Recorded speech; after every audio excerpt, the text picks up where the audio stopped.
जय परशुराम. हा समस्त आपले ब्राह्मण समाजातील संपूर्ण महाराष्ट्रातील लढा आहे हा. आणि त्या लढ्याचं बरंचसं यश आपल्याला मिळालेलंच आहे.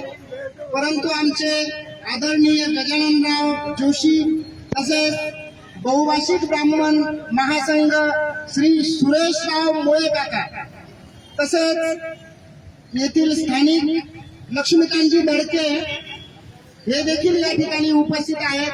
आणि गुरुजी हा लढा फक्त आपला एकट्याचा नसून समस्त ब्राह्मण समाजाचा आहे. जय परशुराम. पदोपदी आम्ही तुमच्या सोबत आहोत. ज्या ठिकाणी आम्हाला आक्रमकता करायची त्या ठिकाणी आम्ही आक्रमक राहू. आणि आमचा जो लढा आहे हा जोपर्यंत आमच्या मागण्या पूर्ण होणार नाही तोपर्यंत आमचा लढा राहील. तसेच सर्व ब्राह्मण समाजातील सर्व कुटुंबियांना विनंती करण्यात येते की आपापसातील भेद विसरण्याची वेळ आलेली आहे. काळ हा फार वाईट आहे.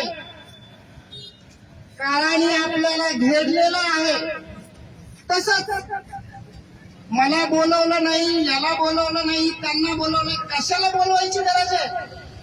आज शत्रू आपल्या डोक्यावर उभा आहे. आणि आपला जो हा लढा आहे हा शासनाशी आहे.